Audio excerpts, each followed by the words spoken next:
Eu saúdo a igreja com a santa paz do Senhor, amém? Amém? Sejam muito bem-vindos à casa do Senhor, sintam-se à vontade, amém? Agora olhe para o seu irmão da direita, olhe para o seu irmão da esquerda e diz assim para ele: que bom ter você aqui hoje. Mais forte: que bom ter você aqui hoje. Aleluia, glória a Deus.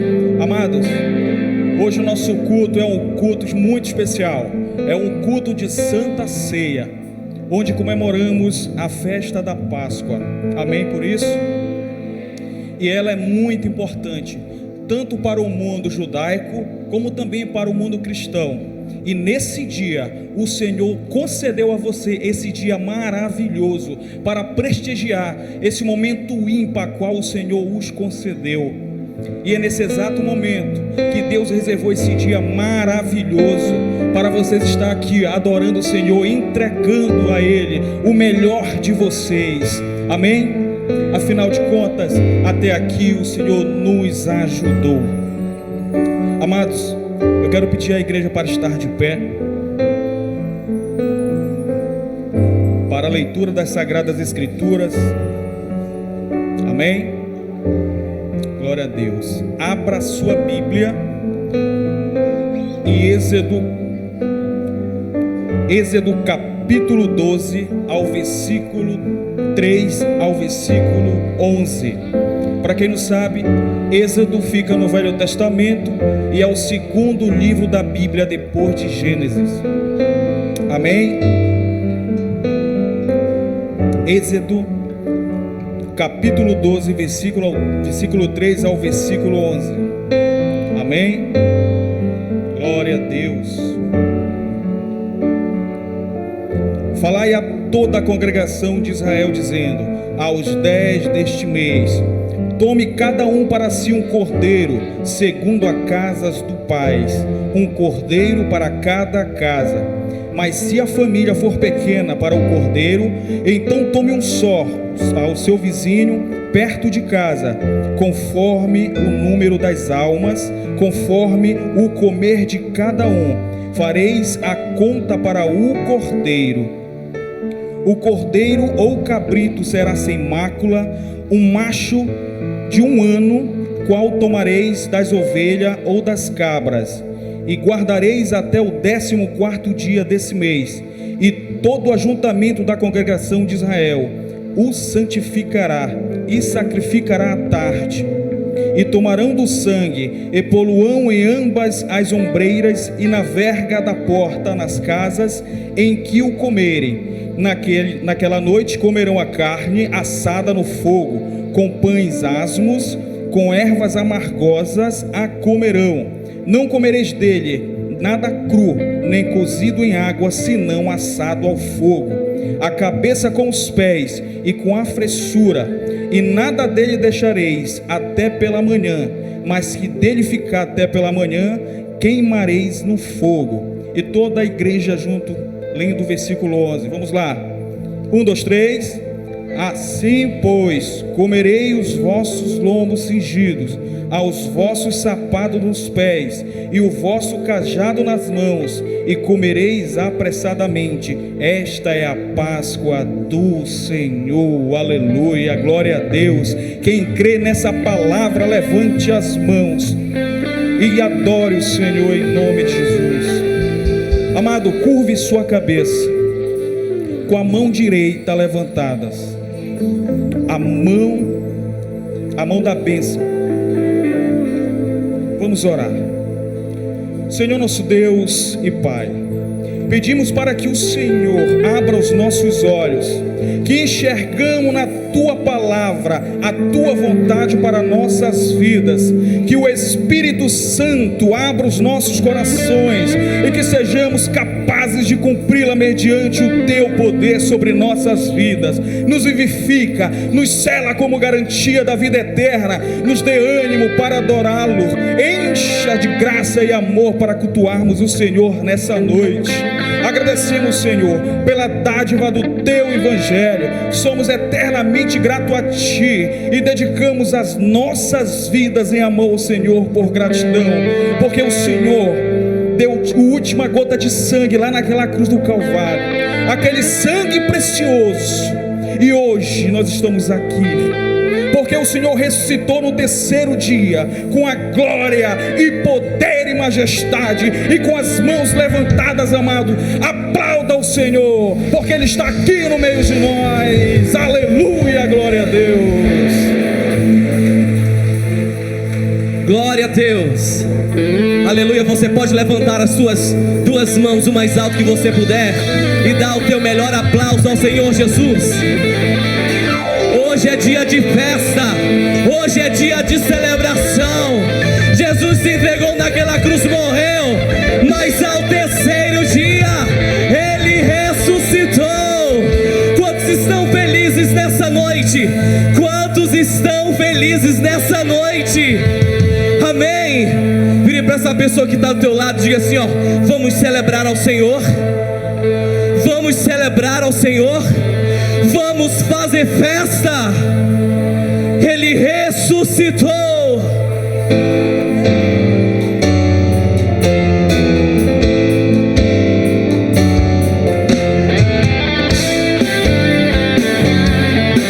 As palmas bem forte. Vamos celebrar aquele que vive. Reina para Como um leão que ruge, o diabo quer nos devorar. Tá buscando brechas para destruir, roubar e matar. Não é na nossa força que podemos vencer. Maior é Jesus em nós, vem nos defender. O sangue derramado lá na cruz foi para me salvar. Meu pecado e dor Jesus levou, sofreu meu lugar. A minha dívida pagou para eu livre ser. Cristo morreu por mim, posso viver. Hoje eu sou livre para amar a Deus, viver vitorioso como filho seu. Hoje eu sou livre para celebrar. O pecado não pode mais me dominar. Jesus crucificado e o inferno em festa se alegrou. Pensavam ter vencido e derrotado o Salvador, mas não eram escravos que prendiam na cruz. Foi meu pecado que matou Jesus. O dia fez sem trevas, o universo inteiro estremecer. A multidão perdida viu que aquele era o Filho de Deus. O véu do templo se rasgou, hoje eu posso entrar no Santo dos Santos, venho adorar. Hoje eu sou livre para amar a Deus, viver vitorioso como filho seu. Hoje eu sou livre para celebrar. O pecado não pode mais me dominar. Olha só, bem no meio da festa o diabo começou a ouvir passos fortes que tremiam toda a terra e foi conferir.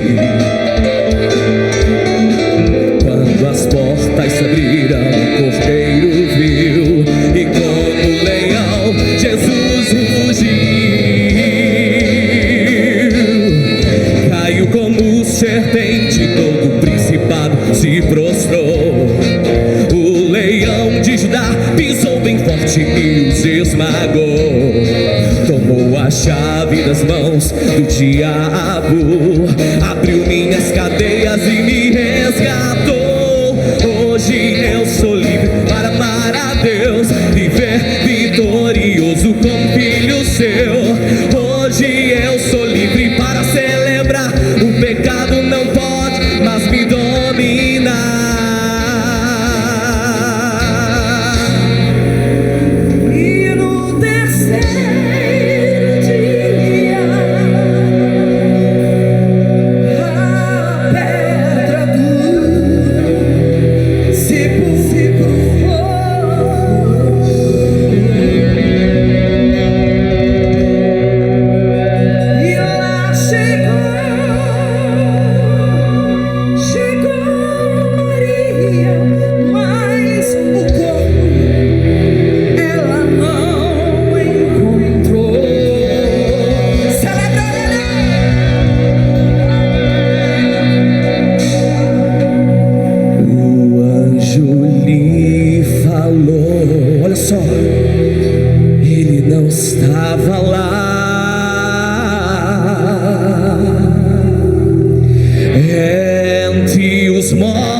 vezes não devia procurar.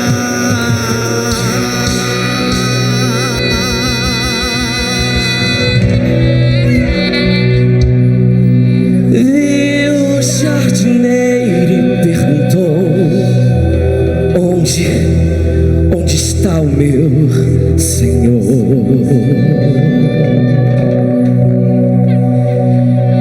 Ele olhou nos seus olhos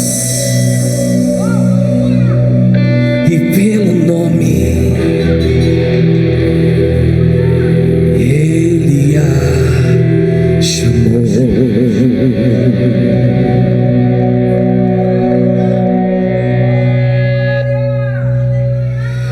Ela reconheceu a voz do Mestre. Rabone, meu Jesus ressuscitou. Hoje eu sou livre para amar a Deus, viver vitorioso com filho seu. Hoje eu sou livre para celebrar. O pecado não pode mais me dominar. Hoje eu sou livre para amar a Deus, viver vitorioso como filho seu. Hoje eu sou livre para celebrar. O pecado não pode mais me dominar. Cante assim, ó. Ele vive, ele reina, ressuscitou. É vencedor, está sentado sobre o trono. Só ele é digno de todo louvor, de todo louvor. Hoje eu sou livre para amar a Deus, viver vitorioso como filho seu. Hoje eu sou livre para celebrar. O pecado não pode mais me dominar. Assim, ó. Ele vive, ele reina, ressuscitou. É vencedor, está sentado sobre o trono. Só ele é digno de todo louvor, de todo louvor. Hoje eu sou livre para amar a Deus, viver vitorioso como filho seu. Hoje eu sou livre para celebrar. O pecado não pode mais me dominar.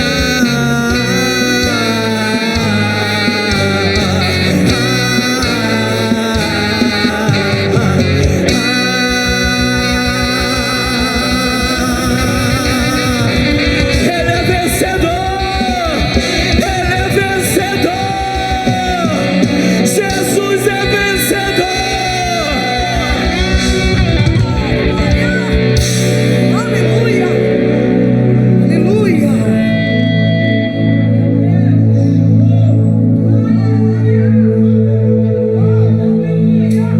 Para sempre, para sempre. Você pode levantar as mãos e adorar a um Deus vivo, verdadeiro e vencedor.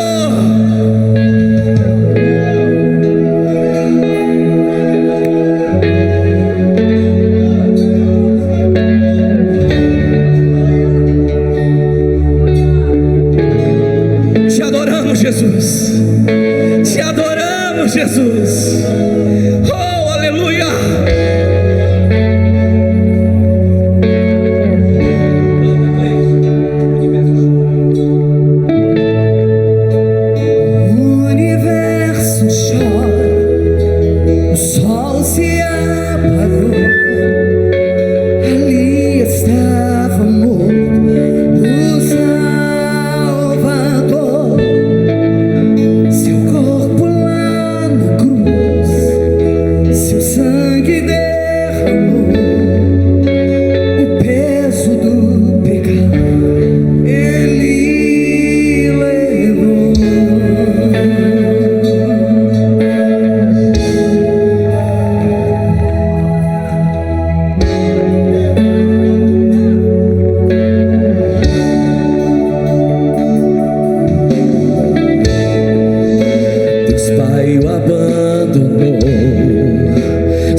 vencerá seu grande amor. Ó morte, onde estás? O que? Ele venceu pra sempre, pra sempre exaltado é, pra sempre adorado é, pra sempre ele vive, ressuscitou.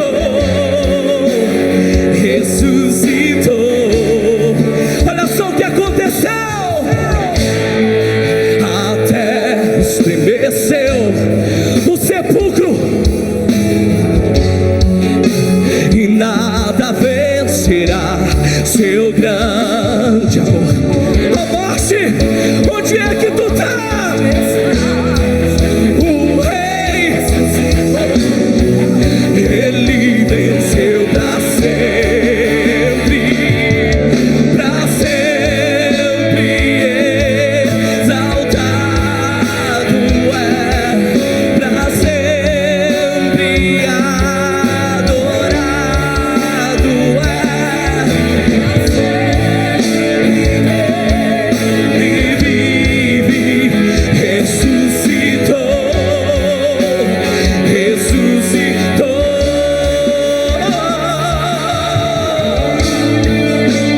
Aleluia! Ele não está pregado no madeiro, não. Ele está vivo, vivo, vivo. Ele reina.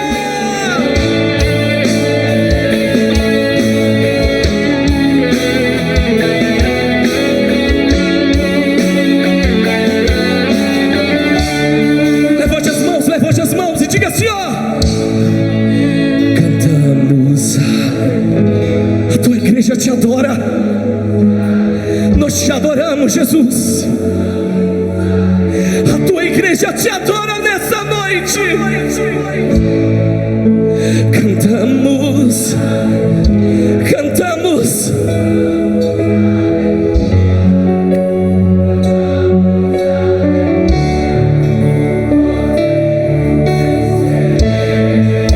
Cantamos aleluia, cantamos aleluia, cantamos aleluia, o Cordeiro venceu. Cantamos aleluia, cantamos aleluia, cantamos aleluia, o Cordeiro venceu.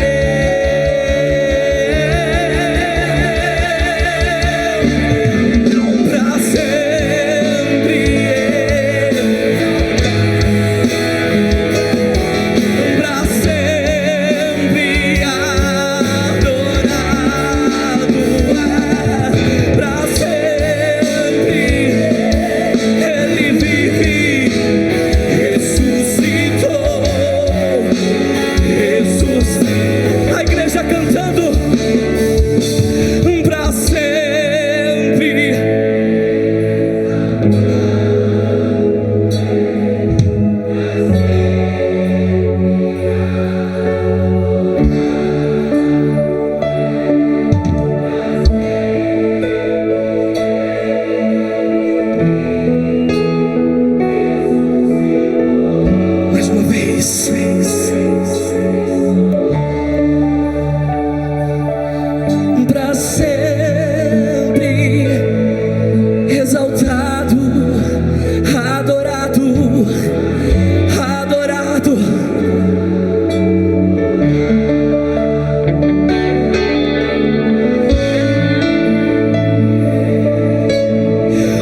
Jesus. Aleluia. A Bíblia diz que Deus o exaltou sobremaneira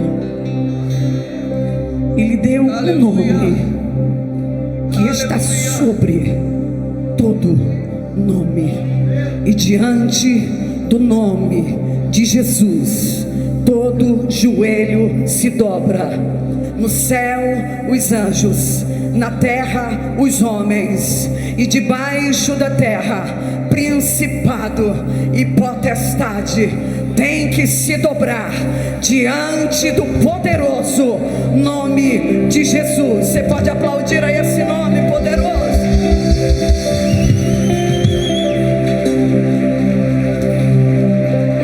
Cante comigo. No início eras a palavra, com Deus lá dizia. Canta e vive a canção. O mistério de tua glória, Cristo em ti se revelou. Oh, quão lindo esse nome!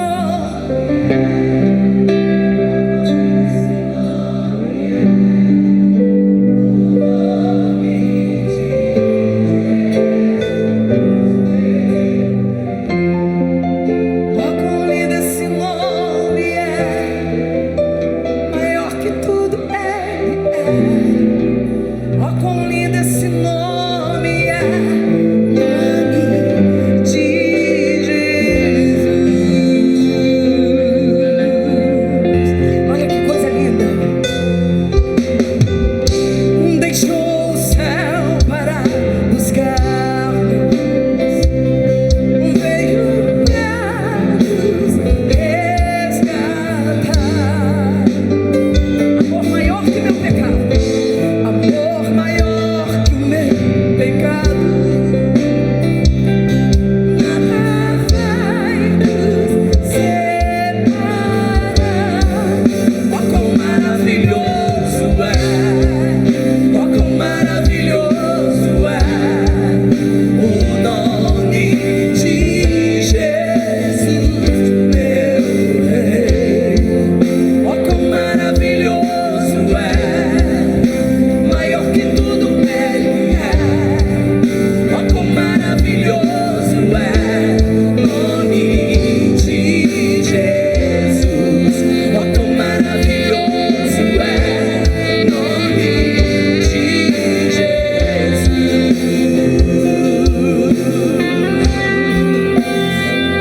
Você pode levantar as mãos ao céu e glorificar a esse nome, a esse Jesus que morreu, mas ao terceiro dia ressuscitou. E você está aqui, é por causa dele, é por causa desse nome. Ele tem sustentado você. Erga a sua mão ao céu, aproveite o que está sendo liberado sobre a sua vida, a sua casa, a sua família. Receba. Oh, aleluia. Oh, glória.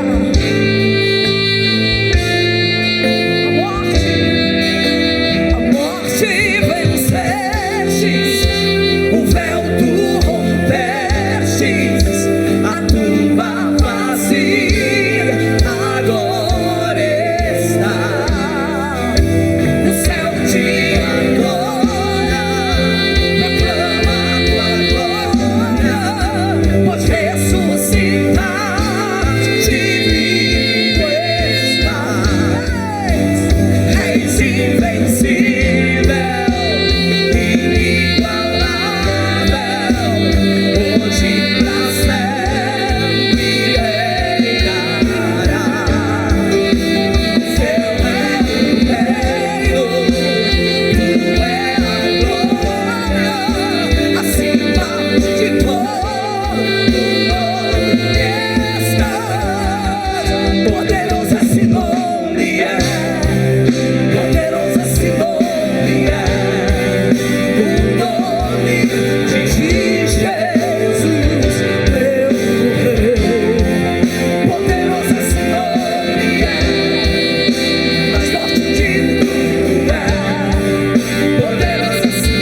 o véu tu rompeste, a tumba vazia agora estás.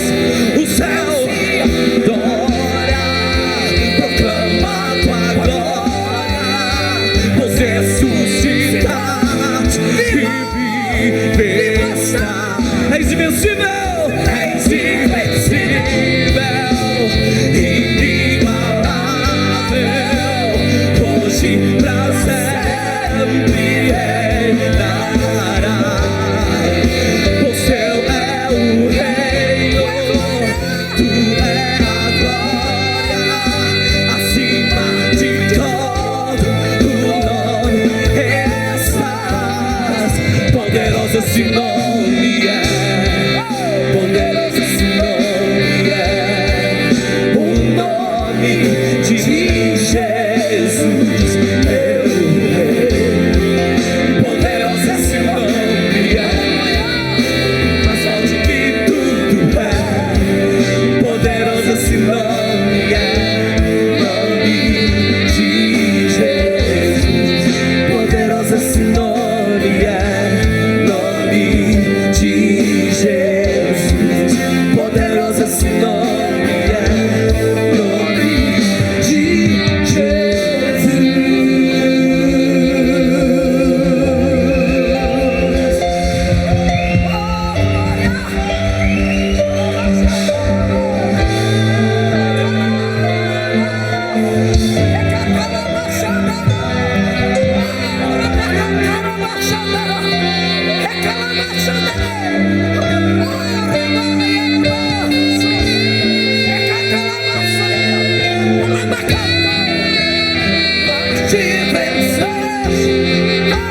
o véu tu seja curado, unção de cura está sendo liberada. O céu te adora, proclama tua glória, pois ressuscitaste e vivo.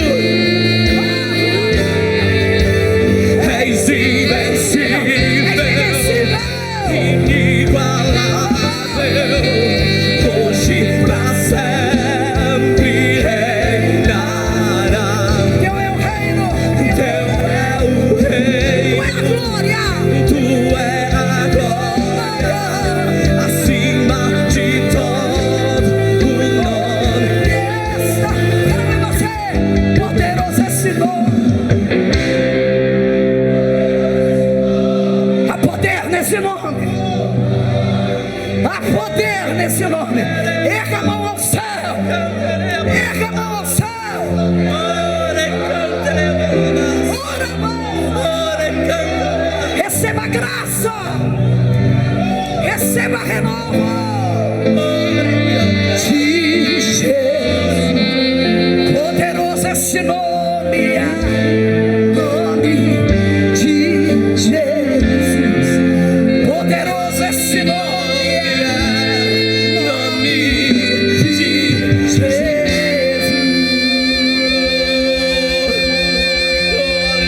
Toda glória seja dada a ti, Jesus.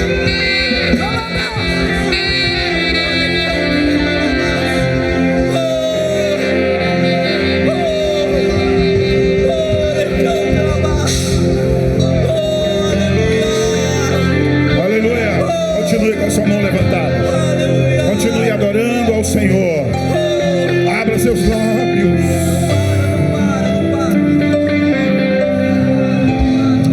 Aleluia. Glorifique a Deus. Abra seus lábios, abre seus lábios, adore ao Senhor. Não deixe de adorá-lo, não deixe de adorá-lo. Ele está vivo, Ele está vivo. Ele está entre nós. Ele está vivo.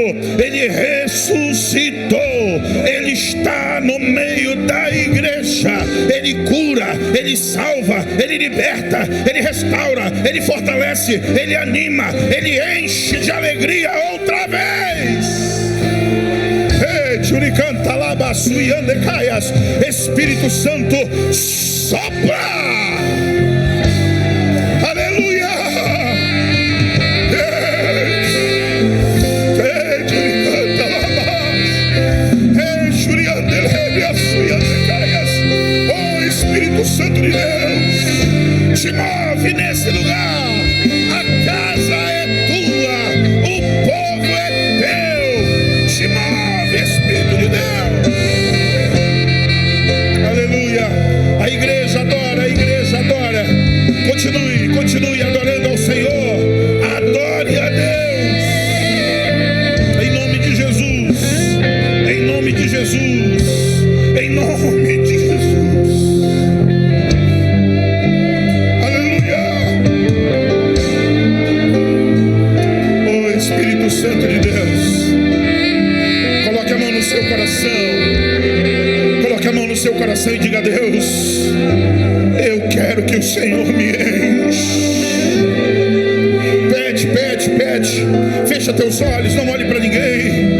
Diga a Deus: eu quero que tu me enchas do teu Espírito.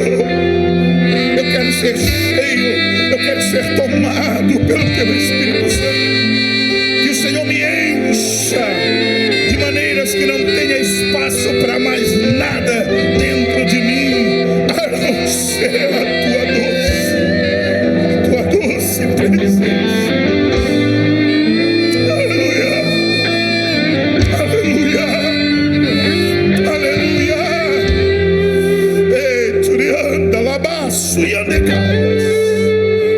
Espírito Santo de Deus, vai tocando nessa pessoa agora, vai restaurando essa pessoa agora, enche ela do teu Espírito Santo agora, batiza ela com o Espírito Santo e com fogo agora, em nome de Jesus. Recebe de Deus, recebe do céu, recebe do Espírito Santo de Deus, em nome de Jesus.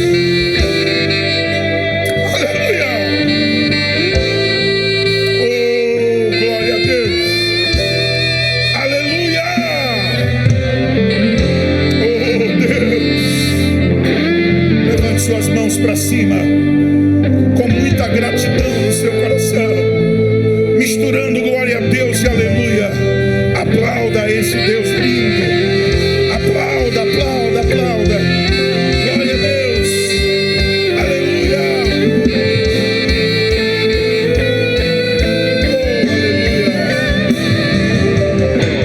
Glória a Deus. Bendito seja o Senhor.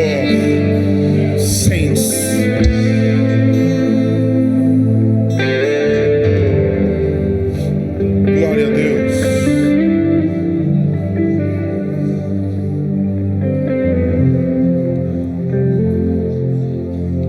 Aleluia. Oh, glória a Deus. Quantos sentem a presença doce do Espírito Santo nesse lugar? Aleluia.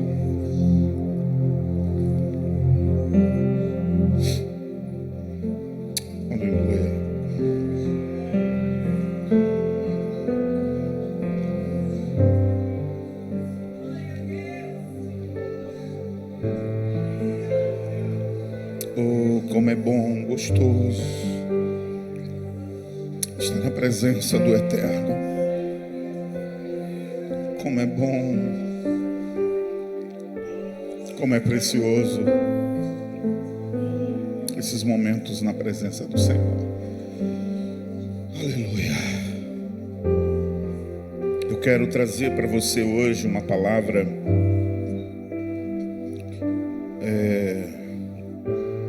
dentro do texto que o evangelista Felipe abriu a nossa reunião hoje, Êxodo 12. Êxodo 12.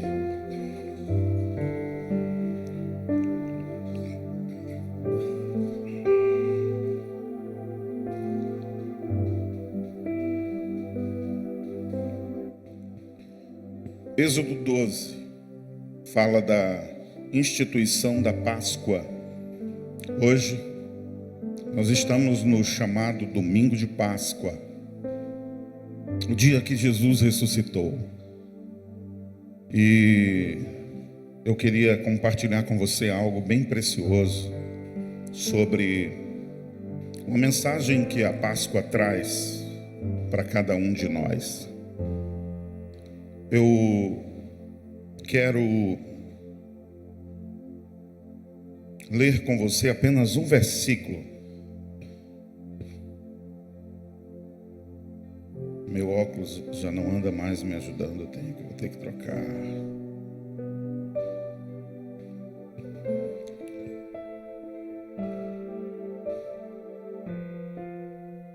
Versículo de número 11. Vamos ler só um versículo. Versículo de número 11 do capítulo 12 de Êxodo, o segundo livro da Bíblia, capítulo de número 12 e o versículo de número 11. Ok? Queria que você pudesse estar lendo nessa única versão, para ficar todo mundo com uma só versão. Eu vou precisar bastante do nosso data show, fiquem atentos para a gente, na medida do possível, passar os textos para os irmãos. Então vamos lá. 1, 2, 3, já.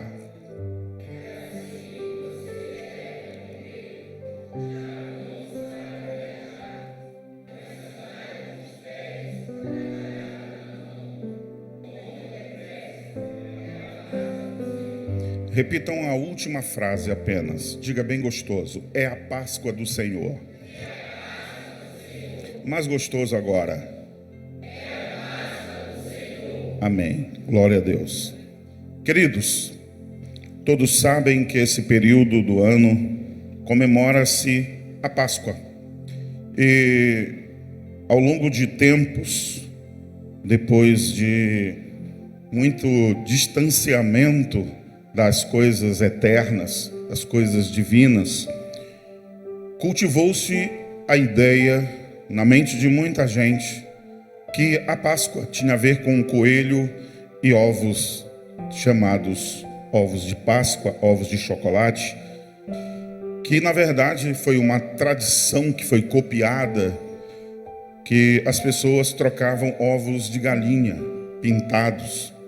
E então alguém pegou essa ideia e economicamente aplicou-a à Páscoa.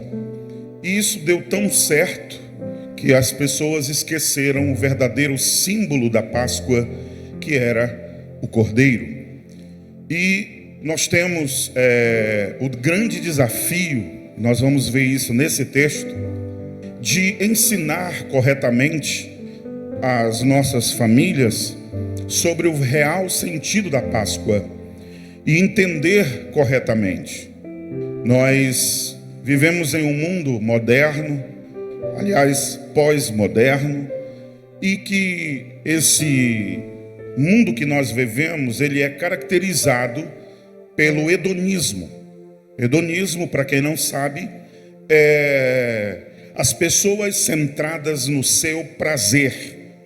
Tudo tem que me dar prazer, para que eu me sinta bem.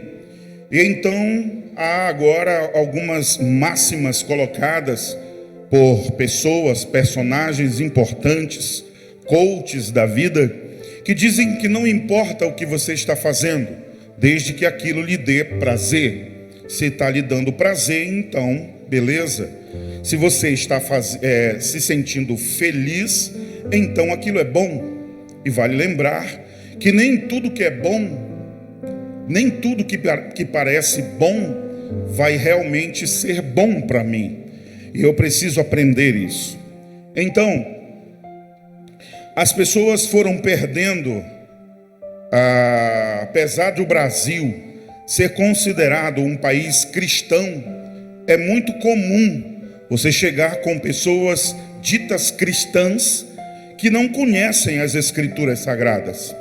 Elas passaram a viver de tradições. E então as tradições vão se passando de geração em geração, e as pessoas fazem algumas coisas apenas porque viram seus pais, seus avós, seus bisavós, tataravós fazerem aquilo, e aquilo então se repete nas gerações seguintes, apenas e unicamente por questões de tradição. mas que conceito existe naquilo que eu estou praticando? O que de fato eu faço faz sentido? Tem sentido? Tem alguma influência real na minha vida? Sim, não. Muita gente não sabe por que faz apenas por tradição, por repetição. E a Páscoa se tornou algo assim. A pessoa vinha a uma reunião de Páscoa, alguma coisa do tipo, e saindo dali, essa pessoa continuava vivendo a sua vida do mesmo jeito, e dá presentes para os seus filhos com a carinha do coelhinho, e sabe-se que coelho não põe ovo, né? Todo mundo sabe disso, até as crianças. Mas a força da propaganda é tão forte que virou uma tradição, e nós aceitamos que coelho põe ovo. Imagina uma coisa dessa, não é verdade? E assim a coisa passa. Mas vamos embora falar um pouco de Páscoa real? Quantos querem aprender algo precioso essa noite? Diga: eu quero. Eu preciso que você esteja com a Bíblia aberta, tá? No Êxodo 12. Êxodo 12 tem 51 versículos. É um texto relativamente grande, e por isso que não tem como a gente ler ele todo, mas eu diria para você que lesse todo o capítulo 12, não somente o capítulo 12, mas o livro de Êxodo, que fala da saída do povo de Israel do Egito e como se deu isso. E entre esses capítulos desse livro, você vai encontrar no capítulo 12 a instituição da Páscoa. E é bem aqui que nós vamos estudar, eu vou até dizer assim, essa noite um pouquinho sobre ela, para você ver o nível de importância que a Páscoa tem para a nossa vida. Para quem não sabe, Páscoa, Passover, ela significa passagem, pois ela comemora a saída do povo de Israel do Egito, depois de terem vivido lá 430 anos como escravos. Então Deus, pelas mãos de Moisés, tira o povo de Israel de lá do Egito. Ele passa esse tempo todo e agora eles vão para o deserto em direção a Canaã. E para nós, crentes em Jesus, nos dias de hoje, a Páscoa, ela tem também um sentido muito forte. Eu quero que você abra sua Bíblia aí em 1 Coríntios capítulo 5 e versículo de número 7. Abra rapidamente, que o apóstolo Paulo já fala sobre a Páscoa nesse texto. Olhe bem o que ele diz: joguem fora o velho fermento, para que vocês sejam nova massa, como de fato já são, sem fermento, pois também Cristo, o nosso Cordeiro Pascal, foi sacrificado. Veja que agora Paulo faz uma conexão entre a história do Velho Testamento e a vida de Jesus. E nós vamos já entender daqui a pouquinho. Eu vou mostrar para você que Jesus, ele é o Cordeiro Pascal. Aquele cordeiro que foi morto lá no Egito, ele era apenas um símbolo daquele cordeiro que foi morto antes da fundação do mundo, a saber, Jesus Cristo. Então eu quero falar para você várias coisas a respeito da Páscoa, e eu quero que você fique com a sua Bíblia aberta nesse capítulo, para que a gente possa manuseá-lo nessa noite. A primeira coisa que eu quero colocar no seu coração, quero que você fique bem atento e você guarde no seu coração. A primeira coisa a respeito da Páscoa, eu quero que você coloque no seu coração o seguinte: a Páscoa, ela marca um novo começo para o povo de Deus. Veja bem, eles estão aprisionados há 430 anos, escravos. Em uma noite, depois de ter vivido as 9 pragas que vieram sobre o Egito, a 10ª praga, a praga dos primogênitos, ela vai culminar com a inauguração da nação de Israel. E a festa que se comemora nesse início de nação é a Páscoa. Então, o capítulo 12 registra essa instituição da Páscoa, e ali nasce a nação livre de Israel. Israel vivia como escravo, e como escravo ele não tinha identidade. Veja bem, quando você lembrar do filho pródigo, quando ele volta para casa, ele volta escravo. Escravo não usava sandália. E uma das coisas que o pai do filho pródigo faz é dizer para os seus servos: coloquem sandálias nos pés dele. Quando nós estamos no mundo, nós estamos descalços. E quando nós chegamos para Cristo, Cristo coloca sandália nos nossos pés.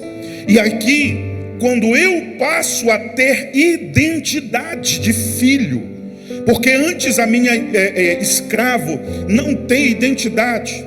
Mateus, Marcos, Lucas e João, os 4 evangelhos, você vai verificar que os evangelhos sinóticos ou iguais, semelhantes, são Mateus, Marcos e Lucas.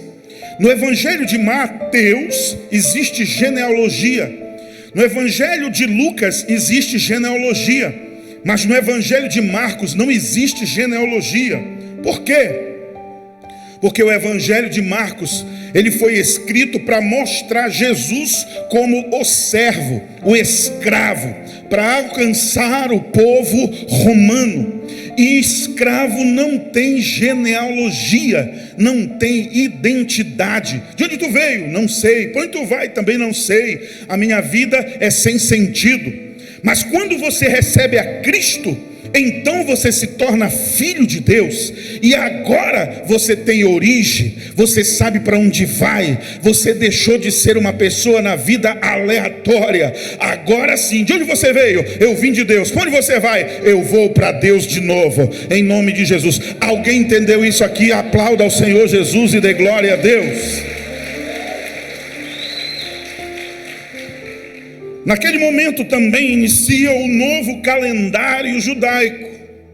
A partir de agora, daquele mês, Abib passa a ser o primeiro mês, o mês que inicia e é o mês que abre os grãos. Os grãos começam a ser abertos no mês de Abib. É então uma nova temporada. É uma nova estação. Tudo isso tem uma conexão com o que estava acontecendo naquele momento da inauguração da Páscoa. Então a Páscoa fala para mim de um novo começo. A minha vida começa na Páscoa. E agora eu passo a enxergar o Cristo como o meu Cordeiro Pascal. Jesus, ele na última ceia, ele vem do primeiro ano de nascimento até a Santa Ceia, obedecendo os ritos judaicos, fazendo tudo certinho. Mas quando ele chega na ceia, ele faz a ceia de Páscoa. Só que agora ele faz uma ceia diferente. E ele diz que aquela ceia, aquele pão e aquele vinho que estava ali, ele simbolizava uma nova aliança do seu sangue. Eu vou falar sobre o sangue. Se eu fosse você, quando chegasse nesse momento, notava, porque é impressionante o que a gente aprende sobre o sangue na ceia e na Páscoa. Então vamos lá. Nós vamos ver o apóstolo Paulo, todo culto de ceia, a maioria das vezes nós lemos 1 Coríntios capítulo 11, a partir do versículo 23, o apóstolo São Paulo começa a fazer uma descrição da ceia, do que tinha acontecido lá atrás com Jesus. Ele vai trazendo, e ele diz que Jesus o entregou a responsabilidade de implantar e cuidar desse detalhe. O Cordeiro da Páscoa era um sacrifício aceitável, que Deus mesmo tinha instituído, porque Jesus é a nossa Páscoa. Olha o que o texto diz: pois também Cristo, nosso Cordeiro Pascal, foi sacrificado. Quantos podem dar glória a Deus? Em segundo lugar, A Páscoa revela o projeto de Deus na redenção da família. Eu quero que você preste muita atenção nisso agora. Preste muita atenção nisso agora. Sua Bíblia está aberta? Capítulo 12 de Êxodo. Então vamos lá. Eu quero que você preste atenção nesses primeiros 4 versículos. Mas vamos aos versículos de número 3 e número 4, para a gente não ser demorado demais. Olha o que ele diz. Falai a toda a congregação de Israel, dizendo: aos 10 dias deste mês, cada um tomará para si um cordeiro, segundo a casa dos pais, um cordeiro para cada família. Mas se a família for pequena, para um cordeiro, então convidará ele o seu vizinho mais próximo, conforme o número das almas, conforme o que cada um puder comer. Por aí calculareis quantos bastem para o cordeiro. Veja só, eu quero considerar algumas coisas com você agora, bem sérias aqui. Preste muita atenção. Quantos aqui amam a sua família? Sério? Quantos aqui amam a sua família? Quantos aqui amam a sua família? Preste bem atenção no que esse texto ensina. Olha isso. Versículo 3. Olha o que ele diz. Se você parar e ler todo o texto, você vai precisar observar uma coisa muito interessante, Alessandro. Presta atenção. Existe uma relação muito forte entre Páscoa e família. Preste atenção nisso. Se você se deter a estudar o texto, você vai encontrar, e quando ele já começa colocando a família em destaque. Ele diz: toda a congregação de Israel, falando de todas as famílias reunidas, mas aí depois ele diz: cada um tomará para si um cordeiro, segundo a casa dos pais, um cordeiro para cada família. Uau! Que isso? Ei, cada família, presta muita atenção. Quando ele, aqui como eu disse, está nascendo a nação de Israel. Olha como Deus forma uma grande nação. Ele começa com cada família. Ele fala da grande congregação, mas depois ele desmembra e ele classifica e diz: família a família. Não existe uma nação forte sem famílias fortes. E ele cuida disso aqui. E ele diz o seguinte: ei, cada família tenha o seu próprio cordeiro. Então ele traz o cordeiro para a minha particularidade, para a minha casa, para a minha família. Cada família deveria ter o seu cordeiro. Eu bato muito nessa tecla aqui nessa igreja. Faça o seu culto doméstico. Tenha culto na sua casa. Que exista cordeiro na sua casa. Que você não seja crente apenas às reuniões de domingo. Não, que você não seja crente apenas quando você chega na igreja. Tem gente que só lê a Bíblia quando chega na igreja.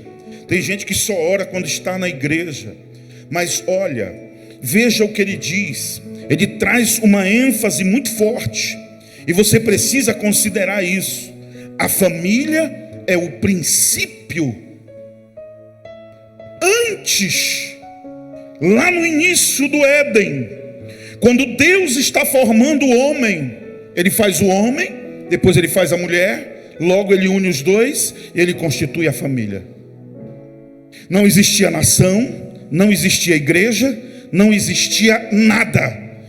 Mas antes de tudo, ele cria a base de tudo, a família. Aqui na Páscoa, ele faz a mesma coisa. Ele pega a família e joga como base. Ele disse: cada um na sua casa terá o seu cordeiro particular. Uau! Segundo a casa dos pais, segundo um cordeiro para cada família. Ele abre um precedente para que, se a família for pequena para um cordeiro, poderá convidar um vizinho. Digamos que tem alguém solteiro do meu lado, um casal que não tem filhos, eu posso chamá-lo para cá, para participar comigo da minha ceia. Porém, tem algumas coisas que a gente vai falar a respeito disso mais na frente. Mas nesse momento aqui, Deus coloca a família como base. E você vai precisar hoje sair daqui, e você vai precisar responder para você mesmo, se existe ou não existe cordeiro na sua casa.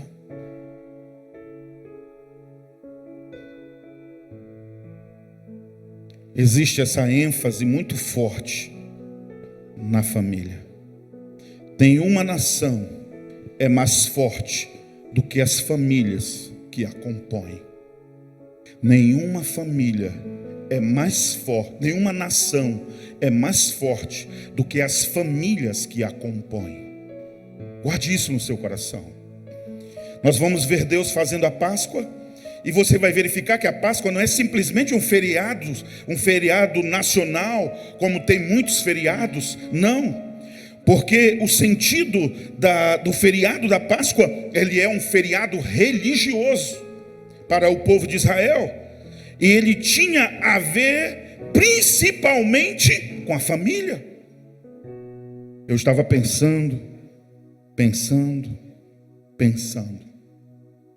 Quantos de nós, nesta Páscoa, reunimos a nossa família e ministramos para a nossa família, lá em casa, e dizer: filho, Jesus é o Cordeiro Pascal.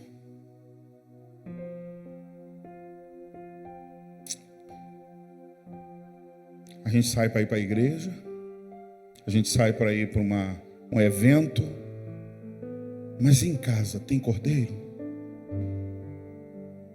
Teve oração de gratidão porque ele me substituiu lá na cruz? Teve a consciência passada? Mas nós fizemos do feriado de Páscoa apenas uma reunião de amigos. Alguns seguem algumas tradições, mas o sentido da Páscoa, ele está sendo perdido até no meio dos evangélicos, porque nós não estamos lembrando da Páscoa. E lembrar da Páscoa é lembrar de Cristo.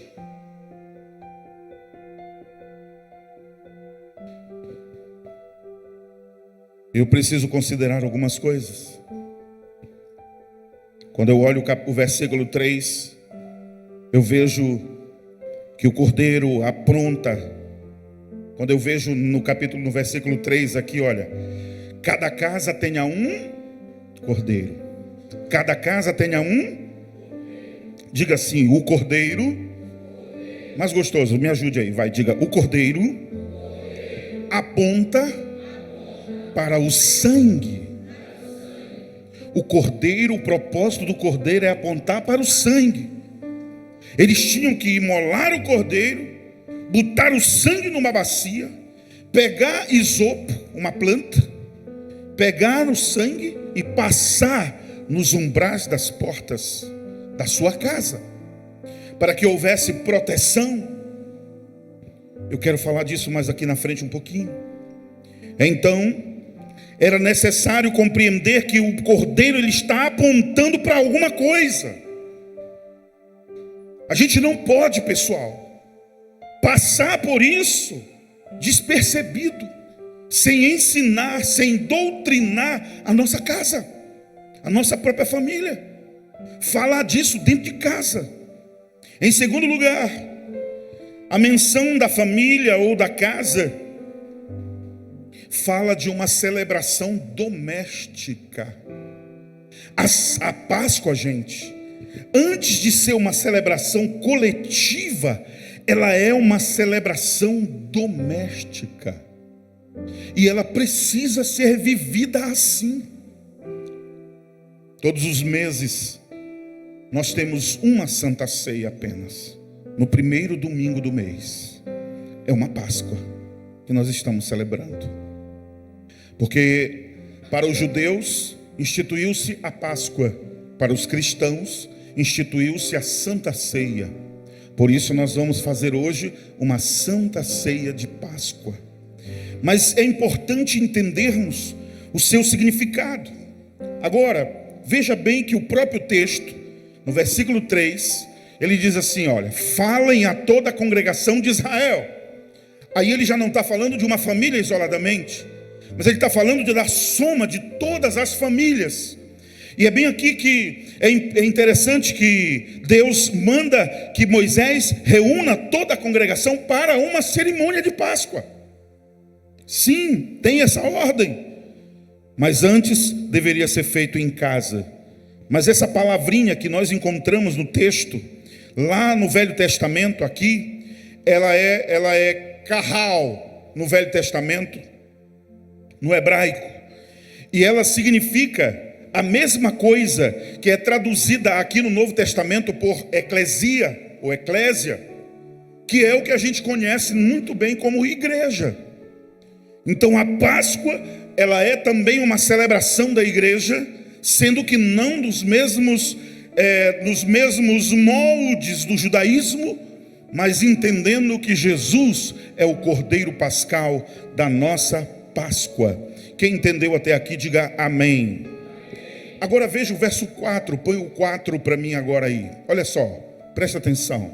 O versículo 4, ele começa dizendo: mas se a família for pequena, para um cordeiro, então você vai ter liberdade de chamar as pessoas.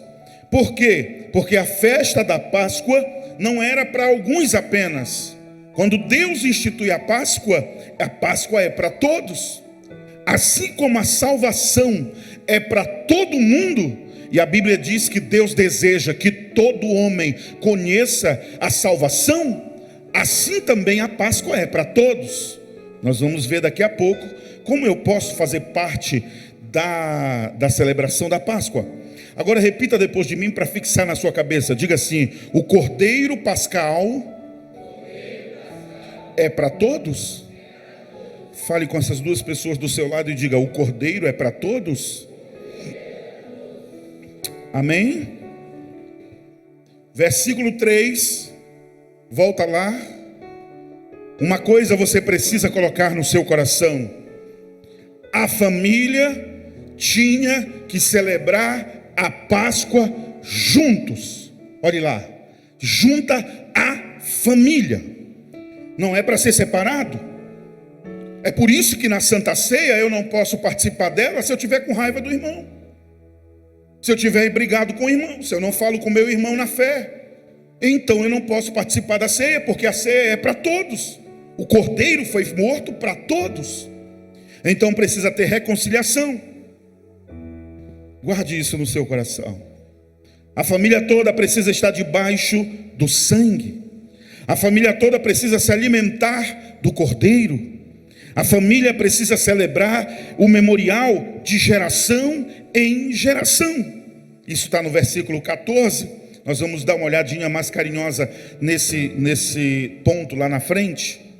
A família deve obedecer às ordenanças do Senhor.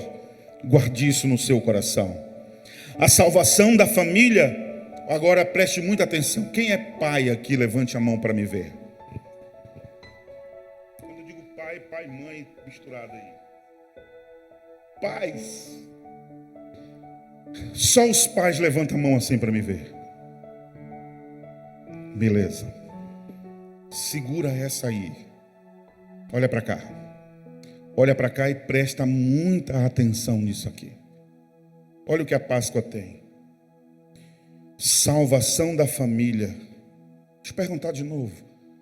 Quantos aqui desejam a salvação da sua família?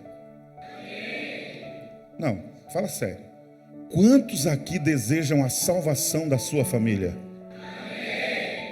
Observe o que o texto ensina. Olha isso.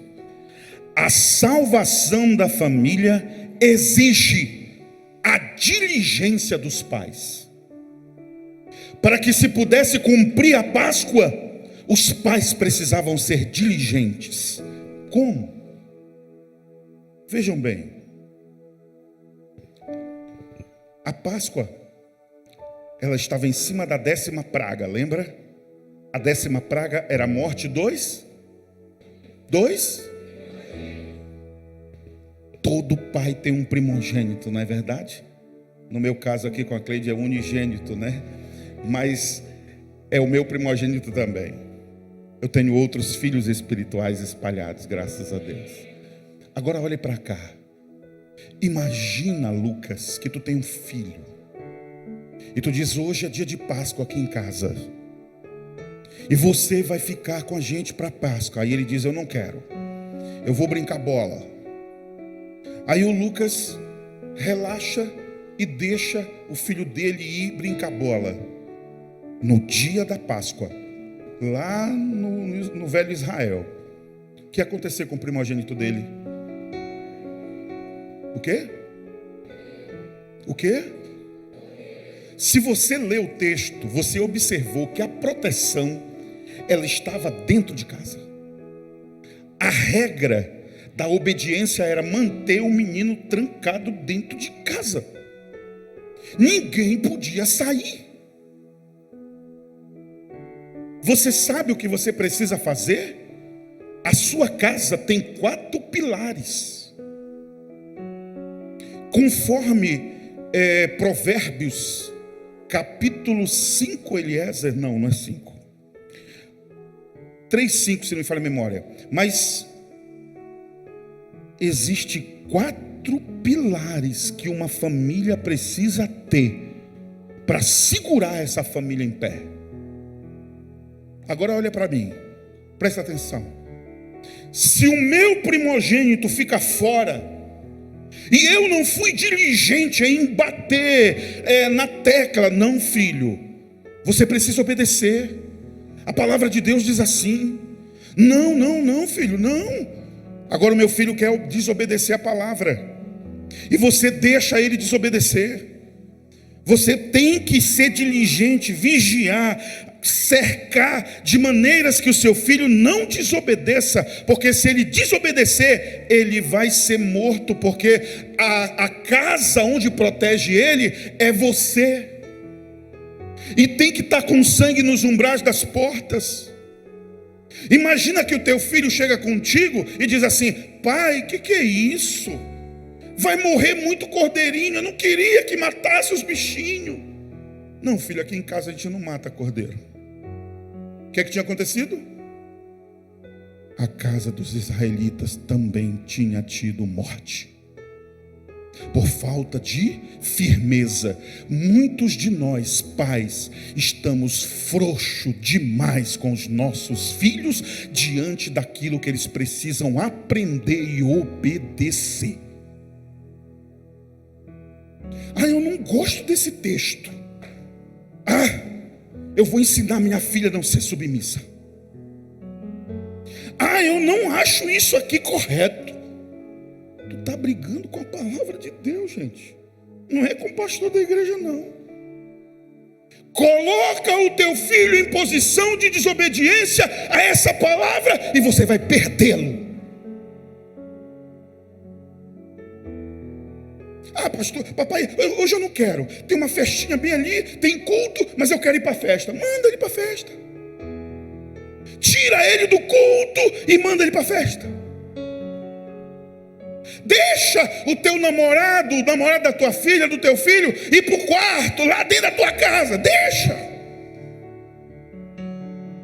Desobedece os princípios. Começa a quebrar porque tu ama muito. Como disse um pai para mim agora essa semana, me chamou para conversar sobre a situação de uma filha. Ele disse: eu conversei com a minha esposa. A gente relaxou e deixou ela fazer uma série de coisas, e agora tem que tratar com o psicólogo. Aí ele disse, eu chamei minha esposa, conversamos, eu disse, não, vamos cortar isso, vamos cortar isso, vamos cortar isso. E a criança começou a adoecer, até febre teve, passou muito mal. Eu disse para ele, segura com amor, mas segura. Segura. Aí ele disse, pois é. Ele usou uma frase do pastor José Gonçalves e disse assim, é melhor essa menina chorar agora enquanto ainda é uma criança praticamente, do que mais tarde nós dois estarmos chorando por causa dela. Se você não colocar o primogênito para dentro de casa, ele vai morrer. E você vai chorar. Família é coisa séria. Quando você tira o seu filho da igreja e manda ele para uma coisa, quando está acontecendo uma coisa sagrada, quando o seu culto doméstico está acontecendo, você dá o celular para ele ficar jogando, para ele ficar brincando, paralelamente ao culto doméstico que você faz, você está dizendo o que para ele? Que esse culto doméstico não tem valor nenhum, ele pode ser trocado por qualquer outra coisa. E você está colocando coisas no coração dele e dela. Mais tarde você vai chorar por causa disso. Pais têm que ser diligentes, tem que vigiar, tem que fechar aqui com amor, com carinho, com consideração, sem violência, claro. Mas você precisa ter amor e firmeza. Porque se você não colocar limites, eles vão virar delinquentes, desobedientes, eles vão mandar em você. Tem filho que manda na casa. Tem filho que está crescendo, não sabe lavar nem a cueca, nem a calcinha. Tem meninas que estão chegando na idade para casar e ainda não sabe fazer um arroz. Você está levando os seus filhos para lá, sabe para quê? Deixando eles fora da proteção da família.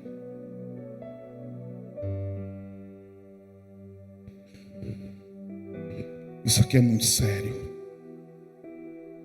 Isso aqui é muito sério. Poderiam os pais negligenciar a ordem de Deus de passar o sangue nos umbrais das portas naquela noite? Se eles não passam, os filhos morrem.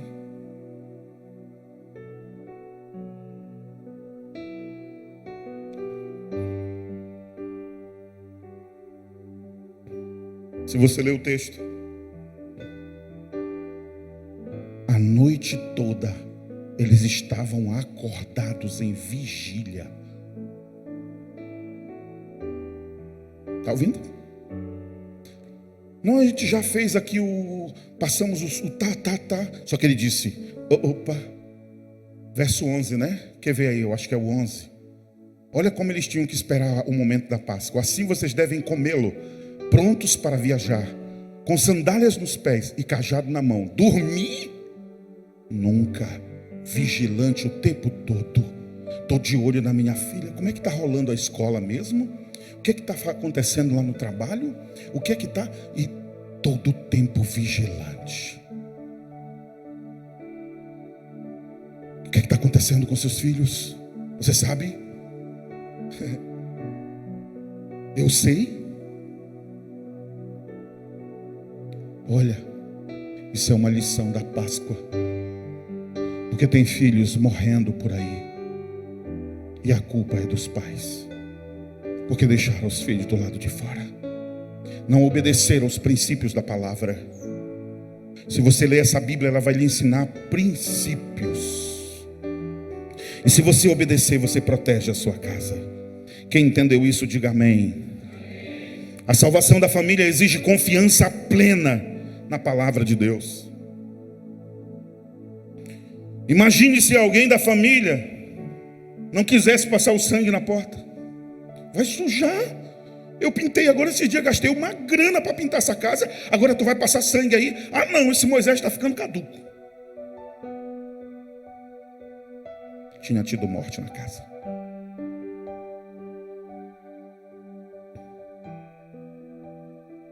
falta de obediência geraria juízo de Deus. Olha isso. Como foi com os egípcios. Os egípcios foram avisados. Alguns correram de lá e vieram se esconder aqui em Gósen. O texto deixa isso claro. Mas a grande maioria, incluindo o faraó, disse: eu vou me curvar diante do Deus dos hebreus? Quantas pessoas desobedecem um conselho? Porque acham que está vindo de quem? Do pastor Elias? Obedeço nada. Cuide ele da vida dele. Que é isso? Minha família cuido eu? Você precisa saber quando o conselho é de Deus. Você precisa saber quando você precisa obedecer aquilo que vem de Deus. Deus cumpriu cada aviso que avisou. Tudo, do jeitinho que ele disse que ia acontecer, aconteceu. Agora, eu lendo isso aqui, eu me lembrei de Marcos 16:15, que a maioria da gente conhece decorado. Ele diz: vão por todo mundo, preguem o evangelho a toda criatura. Quem crer e for batizado será. Quem não crer, porém, será condenado. A mesma coisa, o mesmo princípio está aqui. O evangelho está sendo pregado. Quem ouve e não aceita o evangelho vai ser condenado, porque ouviu e não obedeceu. Lá na minha casa, eu conheço as coisas, eu conheço a palavra, eu sei o que Deus está mandando eu fazer, e eu não faço, eu sou negligente. Vai vir destruição para a minha casa, vai vir destruição para a minha vida. A comunhão das famílias forma uma grande congregação, como eu já falei. É a soma dessas famílias que gera essa grande congregação. E o vínculo que nós temos uns com os outros é o sangue do Cordeiro derramado.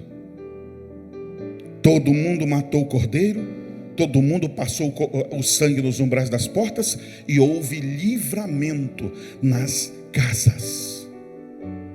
E a pergunta que não quer calar é: existe cordeiro na sua casa? O sangue de Jesus está nos umbrais da sua casa? Número 3. A Páscoa mostra que Deus salva o seu povo através do cordeiro que foi morto. A salvação se deu a partir do cordeiro. A salvação veio a partir do sangue derramado. Era preciso haver morte. E nós precisamos lembrar de algumas coisas aqui, dentro desse contexto.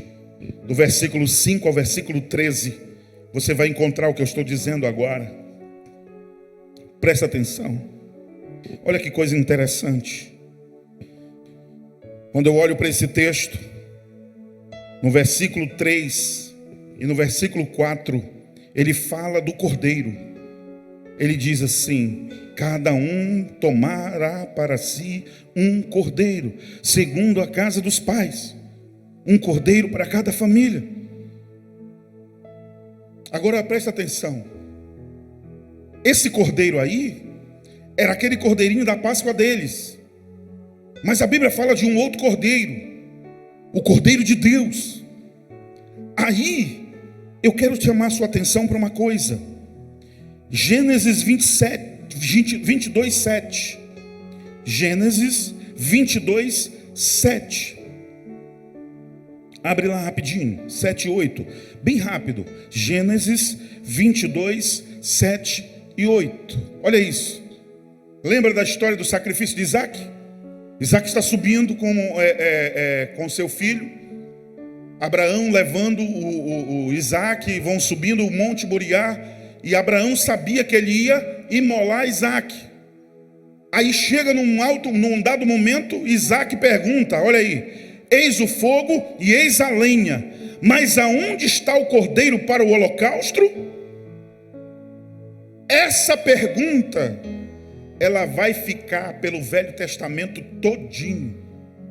Cadê o cordeiro? Cadê o cordeiro? Cadê o Messias? Cadê o Messias? Ela rompe Abraão, apenas profeticamente, abre a boca e diz: Deus para si proverá o cordeiro. Agora olha só, já no Novo Testamento, abre a Bíblia rapidinho, João, Evangelho de João, capítulo de número 29. Olha só, a resposta para a pergunta de Abraão é respondida aqui, no Novo Testamento.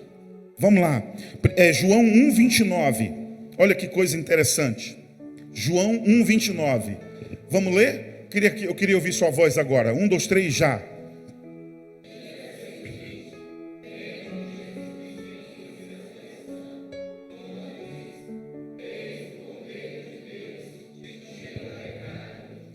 A resposta de Abraão, aliás, a resposta de Isaac é dada aqui, ó, no Novo Testamento. Quando Jesus chega, ele olha e diz, os discípulos olham e dizem, olha aí, ó, João Batista, né? Eis o Cordeiro de Deus que tira o pecado do mundo. Glória a Deus. Jesus é o nosso Cordeiro. Quantos dizem amém? No versículo 5, nós vamos descobrir que o cordeiro não poderia ter defeito. O cordeiro tinha que ser totalmente sem defeito. Aí nós vamos aqui para o Novo Testamento também, em 2 Coríntios 5:21 diz assim: aquele que não conheceu o pecado, Deus o fez pecado por nós, para que nele fôssemos feito justiça de Deus. Jesus não tinha pecado. 1 Pedro 2:22 diz assim: ele não cometeu pecado, nem foi encontrado engano na sua boca.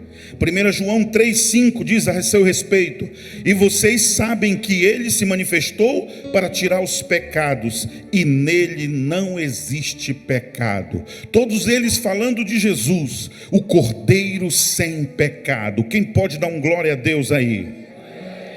O Cordeiro Pascal, ele tinha que ser o Cordeiro morto. E Jesus, ele veio exatamente para ser morto. E foi a morte dele que trouxe redenção para cada um de nós. E está escrito: sem derramamento de sangue não há purificação de pecado. Era necessário derramar sangue. E esse sangue era o sangue que substituía a mim e a você. A morte de Cristo, ela traz salvação. Ele veio para a sua vida em resgate de muita gente. E agora, o sangue de Jesus nos compra também. Apocalipse capítulo 5, versículo 9 diz assim: o cântico dos querubins, que é um dos cânticos que a igreja vai cantar quando chegar no céu. Ele diz assim: cantava um cântico novo dizendo: digno és de pegar o livro e quebrar os selos, porque fostes morto e com teu sangue comprastes para Deus os que procedem de toda tribo, língua, povo e nação. Aleluia.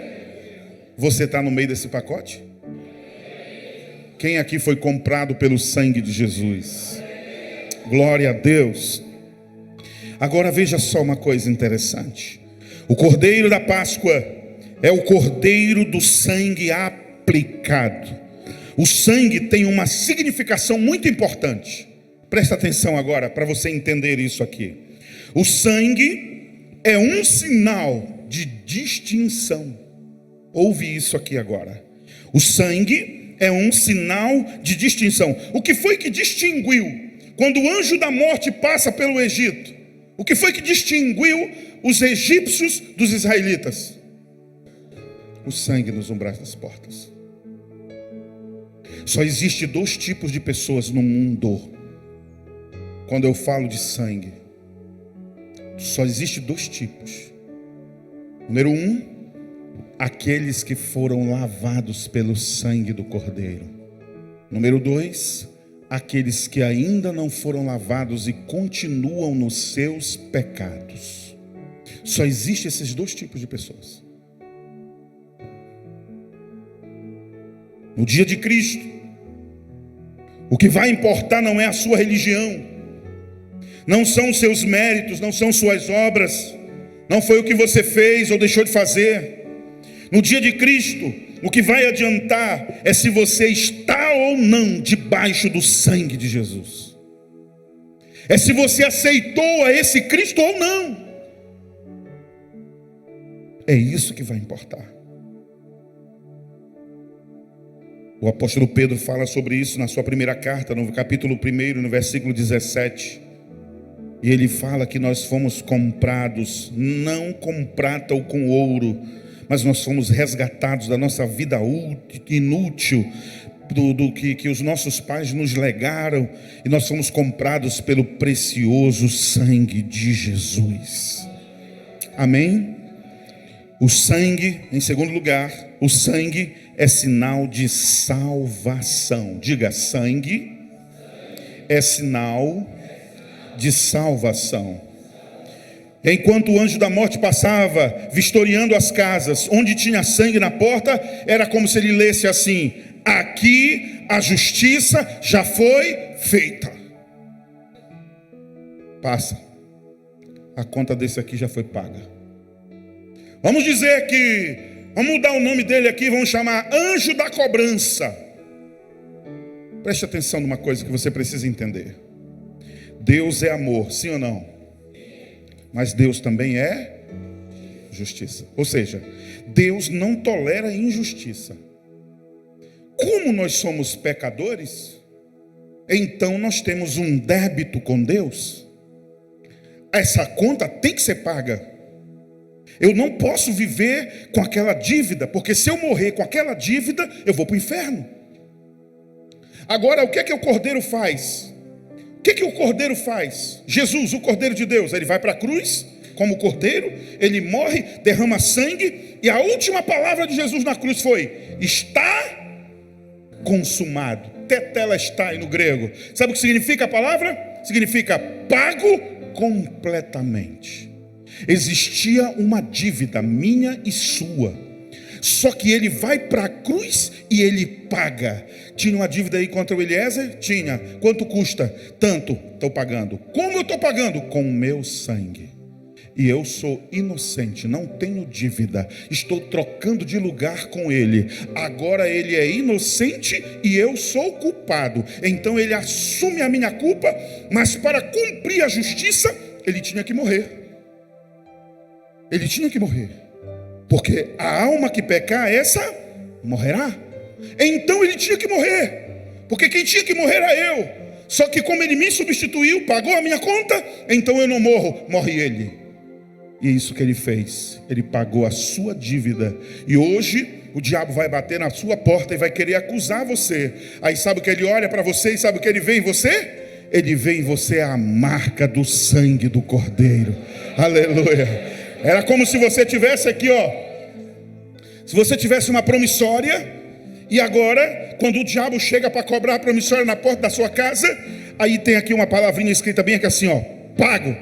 E essa tinta é a tinta do sangue do Cordeiro de Deus, que tira o pecado do mundo. Aí você, quando coloca aqui, olha, quando você mostra para ele, diz assim: não lhe devo, não. Deve sim. Eu vou entrar no teu casamento, vou acabar. Eu vou entrar nas tuas finanças, vou acabar. Eu vou te matar e vou te levar para o inferno. Aí ele diz assim, está aqui, ó: pago completamente. Meu Jesus já pagou. Estou resgatado. Não devo nada para você. Sai daqui, Satanás!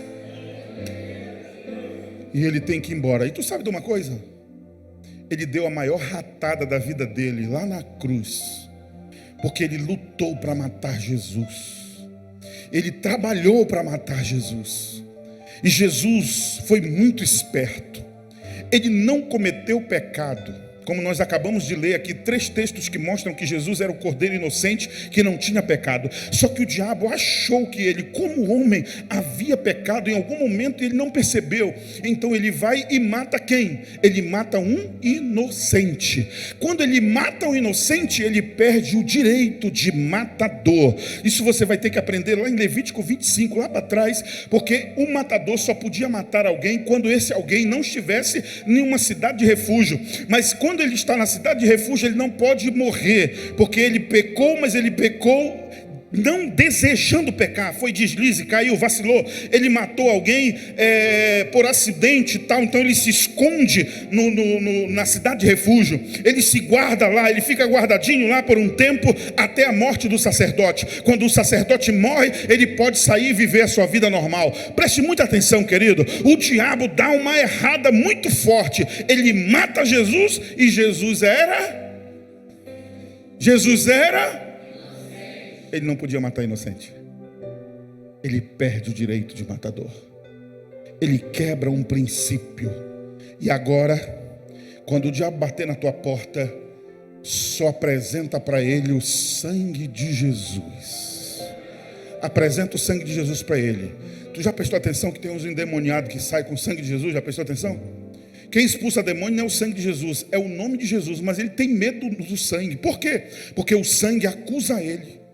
E em vez dele acusar, ele agora recebe acusação. Por quê? Porque ele matou o inocente. E aquele sangue representa contra ele no que tange a justiça de Deus. Então quando tu fala que o sangue de Jesus te repreende, para ele vai embora mesmo. Sabe por quê? Porque o sangue é o sangue de um inocente que ele não podia matar. Ele mata, mas acontece que ele matou alguém que era a ressurreição e a vida. E ao terceiro dia ele ressuscitou. Agora quando ele volta, Satanás perde a chave do inferno, Satanás perde o direito de matar, e agora está tudo na mão do Deus Todo-Poderoso, sentado no alto e sublime trono. Se eu fosse você, eu estava aplaudindo, dando glória a Deus aí, eu estava aplaudindo, dando glória a Deus, aleluia.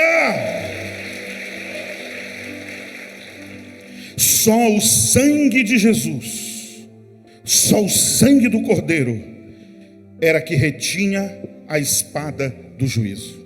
Só o sangue de Jesus paralisava. Quando o anjo passou, tem sangue na casa? Não posso descer a espada nessa casa. Olha que coisa forte. Isso aqui é muito forte. Eu me lembro do apóstolo Paulo quando ele diz assim: agora pois já não há nenhuma condenação para os que estão em Cristo Jesus. Alguém aí está em Cristo?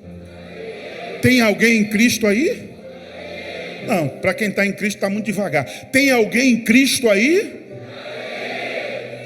Eu estou em Cristo. Diga bem forte: eu estou em Cristo. Diga: não existe condenação para quem está em Cristo Jesus. Levanta a mão direita bem forte assim, e diga bem forte assim, para que o mundo espiritual nos ouça agora. Diga assim: eu sei que o meu Redentor vive, morreu, mas ressuscitou, e eu fui justificado pelo sangue do Cordeiro. Agora dá um pulo da cadeira e dá glória a Deus aí, dá glória a Deus aí, dá glória a Deus, dá glória a Deus, dá glória a Deus. Aleluia, em nome de Jesus, dá glória ao Eterno, porque Ele restaurou você. Amém? O Cordeiro da Páscoa é o Cordeiro que também sustenta. Presta atenção nisso. Quem foi salvo pelo sangue do Cordeiro se alimentará do Cordeiro. Interessante isso. Eles mataram o Cordeiro, foram salvos pelo sangue, mas ainda comeriam a carne do Cordeiro. Presta atenção para mim aqui, olha para mim, presta atenção.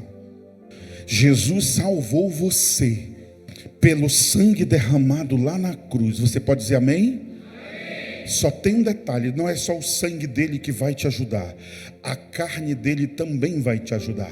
Sabe por quê? Porque a carne fala da alimentação que ele vai prover para você até você chegar no céu. Vai ter alimento para você. Deus vai te alimentar. Você não vai cair, fracassar, fraco nada. O Cordeiro também te alimenta, porque eles tinham que comer a carne do Cordeiro assada. Assa a carne e come. Sabe o que é isso? É provimento de Deus durante a caminhada. Enquanto não chegar na Nova Jerusalém, Deus está mandando comida para você. Eu quero perguntar uma coisa: tem alguém se alimentando aqui nessa noite? noite? Tem alguém aqui aproveitando alguma comida aqui nessa noite? Tem ou não tem? Se tem, dá glória a Deus aí. Dá glória a Deus aí. Diga assim: glória a Deus. Eu estou comendo. Amém? Diga bem forte: salvo pelo sangue, fortalecido pela carne do Cordeiro. É o que a gente vai fazer daqui a pouco. Pão e vinho é o símbolo do Cordeiro. Eu vou tomar o vinho, que é o sangue. Quando eu estiver tomando o vinho, eu me lembro: uau, esse sangue foi derramado na cruz. Eu tomo esse sangue porque ele me lavou, me purificou, me limpou. Aí quando eu pego o pão que eu como, eu digo: ele está me sustentando para a caminhada, ele está me fortalecendo para a caminhada, porque a caminhada é longa e você precisa de alimento. Alimente-se do Cordeiro. Que na sua casa, lembre-se da casa, o Cordeiro deve ser partido dentro de casa. O partilhar do pão tem que acontecer dentro de casa. Todo dia tem que ser dia de Páscoa na sua casa. Todo dia tem que ser dia de Santa Ceia na sua casa. Então depois você fortalece a comunidade, depois você fortalece a igreja. Mas só vai acontecer isso se você tiver isso dentro de casa.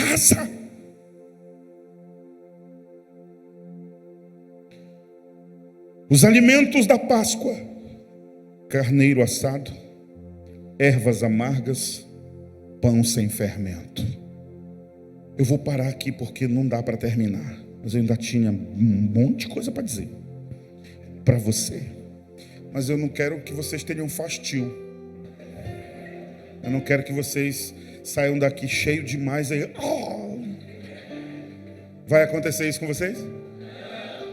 Se eu pregasse como Paulo, que pregou até de madrugada, você segurava aí? Olha, tem uns crentes aí no meio, gente. Olha que legal. Muito bem. Mas eu vou tentar fechar aqui agora, para a gente fazer a nossa ceia. Mas presta atenção aqui, olha para mim. Os alimentos da Páscoa. Número 1, o cordeiro assado no fogo. Jesus foi morto na cruz e sofreu como justiça de Deus. Ervas amargas. As ervas amargas, elas falam do sofrimento do Egito e as que nós vamos viver durante a trajetória. Olhe para cá. Quando Jesus disse assim: no mundo tereis, ele estava falando das ervas amargas. Vocês não podem. Olhe para mim. Presta atenção aqui, Iago. Presta atenção nessa. Pega a visão. Olha só. Presta atenção. Muita gente acha que aceitar Jesus e depois deitar numa rede com água de coco. Isso não é cristianismo, não. Isso é outra coisa aí. No mundo tereis. Sabe por que nós temos que ter aflição? Sabe por que eles tinham que comer ervas amargas, Marcos? Porque a erva amarga faria ele lembrar, Edson, de onde Deus te tirou. Aí Deus te dá uma apertadinha, Edson, assim, sabe? Aquelas apertadinhas assim? Pois é. A erva amarga. Sabe por quê? Você precisa valorizar o que você tem hoje. Porque quando entrar na terra da promessa, todo mundo que viveu no deserto morreu. Todo mundo tinha morrido. Essa galera nova não tinha sentido a amargura dos pais. Agora eles tinham que lembrar, a Páscoa era para fazer eles lembrarem. Por que a gente ceia? Por que a gente toma ceia? Para se lembrar do sofrimento de Jesus. A ceia tinha que ser a reunião que todo mundo chorasse. Chorasse de tristeza porque ele morreu por minha culpa. Quem foi o culpado do corpo dele ser todo dilacerado? Quem foi o culpado do sangue dele cair até a última gota? Eu. E quando a gente olhasse para o pão,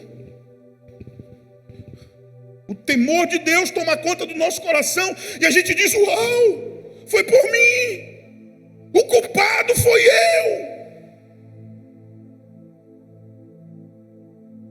E agora eu posso viver em paz com Deus por causa dele. Mas o culto de ceia é um culto de tristeza, porque ele precisa fazer eu ficar triste, comendo ervas amargas para lembrar. Eu não estava lá 2000 anos atrás, mas ele morreu por mim. E ao mesmo tempo haverá uma mistura, porque ao mesmo tempo eu digo, poxa, ele me amou demais. E o amor de Deus constrange. Ele me constrange com tanto amor sem que eu mereça. Não reclame das suas lutas. Quando você estiver passando por uma luta, lembre do que ele passou lá na cruz, Janete. Lembra da dor dele. Lembra até a última gota de sangue dele. Não reclame. Diga ao Senhor, tu já passastes muito mais por mim. E eu não vou para o inferno sofrer eternamente. Eu vou para o céu viver gozo eterno. Por causa dele. Pão sem fermento. A saída do Egito precisava ser rápida, como a gente viu aí. Rápida. Não dava tempo de esperar pão fermentar. E ele proibiu o fermento.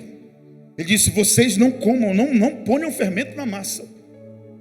Porque se eles colocassem fermento na massa, a massa ia levedar, ia ficar grande, porém ia estragar com muita facilidade. Porque para eles, para não estragar o pão, eles tinham que cobrir o pão com uma toalha molhada. E não ia dar certo. Eles iam perder e passar fome no deserto. E Deus disse, sem fermento. Mas aí também tem uma lição. Porque o fermento é algo imperceptível na massa, até que a massa comece a crescer. Você coloca um pouquinho de fermento na massa e a massa começa a inchar. E o que significa isso aí? Ele não quer fermento na massa, ele não quer fermento do Egito no meio da gente. Por quê? Você já saiu do Egito. Deixa o fermento do Egito para lá. A vida que você teve para trás é para trás. Porque vai inchar aqui. Algo pequenininho vai entrando, vai inchando e daqui a pouco estraga o pão. Porque o fermento não é visto, é percebido depois. É algo sutil, é algo pequeno. Aí sabe o que vai acontecer, gente? Sabe o que é que vai acontecer? O símbolo do fermento egípcio trata-se de impureza espiritual. E Jesus vem condenar o fermento dos fariseus. Ele disse, cuidado com o fermento dos fariseus. Os pensamentos dos fariseus. Um pensamentozinho aqui, um pensamentozinho ali, um pensamentozinho ali. Daqui a pouco, estragou a massa. Os pães que nós vamos comer na caminhada para o céu tem que ser um pão puro. E você sabe o que também significa o fermento? Pecados ocultos. Pratiquei e escondi. Só que vai parecer, vai estragar. Porque o pão que sustenta no deserto é o pão ázimo, sem fermento. E quantas pessoas estão vivendo, inclusive também outro exemplo de fermento é o falso ensino. Tem muita gente vivendo ensinos falsos. Acreditam nisso, acreditam nisso, acreditam naquilo e não acreditam nas Sagradas Escrituras como ela deve ser. Nós precisamos nos tomar uma posição. E essa refeição ela tinha que ser feita com pressa. Fique em pé comigo para me dizer isso para você em pé.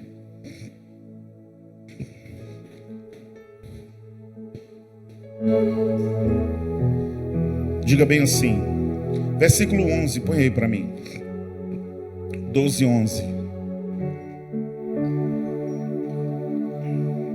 Diga assim, a comida da Páscoa deve ser comida com pressa. Diga assim: lombos cingidos, sandália nos pés, cajado na mão. Olhe para uma pessoa do seu lado e diga assim: Deus tem pressa da nossa saída do Egito. Diga assim: não deixe nada do Egito na sua vida. Quem crê nisso, diga amém. Eu olhei assim, que tem umas pessoas que não tiveram coragem de olhar para o outro assim. Tô olhando aí, olha. Não, você é crente. Vira para o outro aí, vira para ele, olha nos olhos dele aí, com muita graça de Deus, diz assim: Deus tem pressa que você saia do Egito.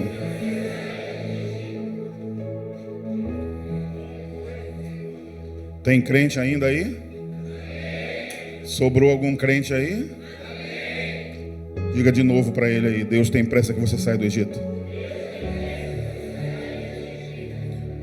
Com muito amor e carinho assim, se puder, pega na mão dele, aperta assim, diz: ainda tem algum fermentinho por aí?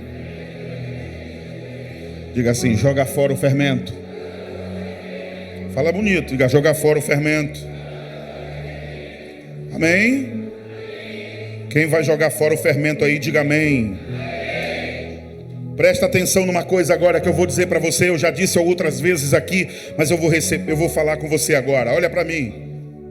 Na sua saída do Egito, quando você tomar uma decisão de sair no dia da Páscoa, sair do Egito para ir em direção à sua redenção, à sua salvação, ouça o que eu vou dizer.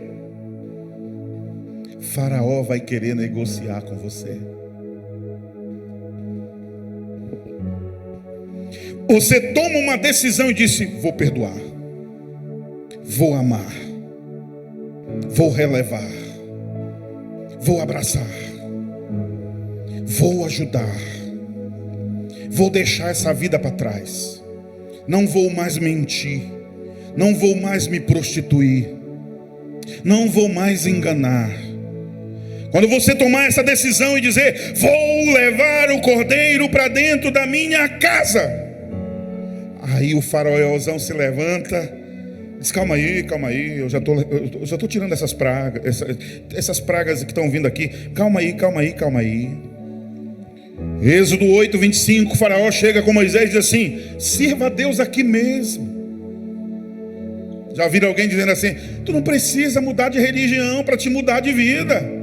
Alguém já disse isso para você? O faraó disse isso para eles lá atrás. Só que existe uma incompatibilidade em servir os deuses do Egito e servir o Cordeiro de Deus que tira o pecado do mundo. Segundo, Êxodo 10, do 9 ao 11, ele diz o seguinte: deixa que fique os jovens, deixa, leva os velhos, as mulheres, mas deixa os jovens. Presta atenção numa coisa que eu vou dizer para você. Você tem filho jovem? Você tem adolescentes? Você tem crianças? Que ele tenta negociar com as crianças também? Bate no peito, levanta a garganta, engrossa o gogó e diga o que Moisés disse para ele: meus filhos vão comigo,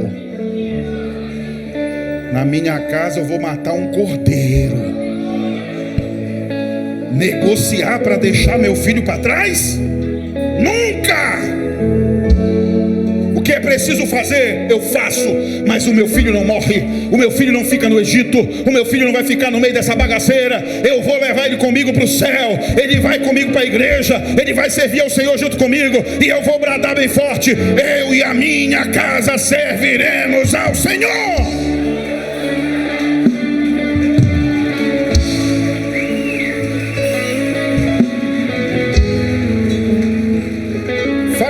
Conforme percebe que Moisés está decidido, aí sabe o que ele faz? Tudo bem, pode ir embora, mulher, criança, homem, mas deixem comigo as ovelhas. Ele vai querer mexer no teu dinheiro, nas tuas finanças, para desestabilizar você. Aí tu começa a perceber, puxa, depois que eu comecei para a igreja, parece que tem um problema aqui nas minhas finanças. O que está acontecendo? Sabe o que é a resposta de Moisés? Eu gosto muito de Moisés. Eu vou dar um abraço no Moisés quando eu chegar no céu. Vou cumprimentar ele, porque ele me dá muita coragem quando ele fala isso. Ele se empina, abre o bocão e diz para Faraó assim: nenhuma unha vai ficar no Egito. Nenhuma unha vai ficar no Egito.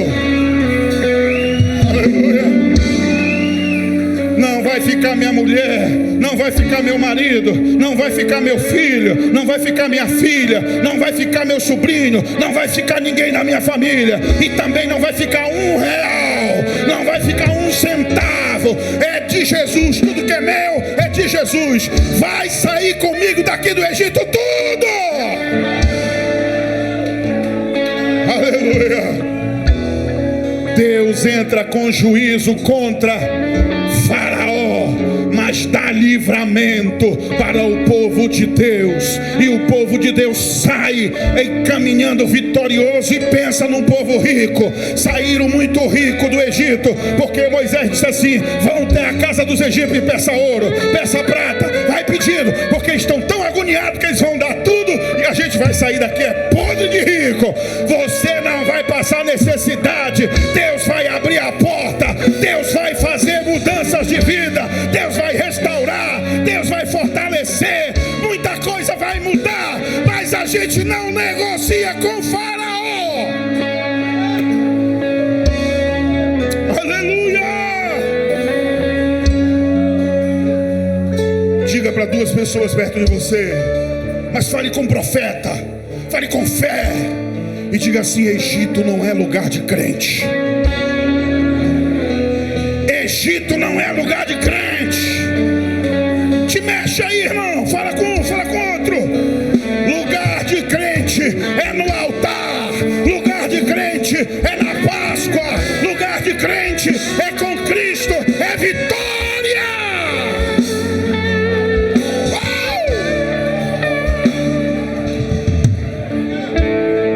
Aleluia. Eu quero comunicar a você: o Cordeiro está vivo. O Cordeiro está vivo. O Cordeiro está sentado no trono. Ele reina. Aleluia. Todo joelho se dobrará diante do Cordeiro de Deus. Todo joelho se dobra diante do Senhor. Aleluia.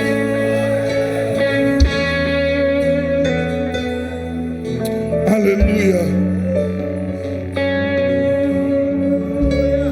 Aleluia.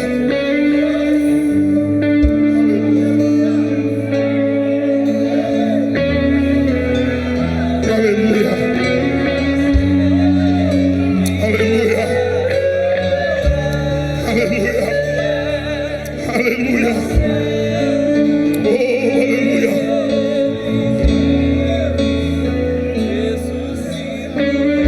Levante sua mão assim. Eu quero que você repita comigo.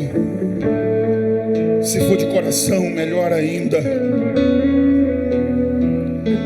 Como eu não vou poder ministrar a palavra toda, eu vou só dar os tópicos rapidinho. Levante a sua mão e diga depois de mim: eu me comprometo a contar para as futuras gerações o que Deus fez na minha vida. Eu me comprometo em selar um pacto da minha família com o Cordeiro Pascal. Em nome de Jesus, eu terei cuidado de celebrar a Páscoa em santidade. Na minha casa não vai entrar o fermento.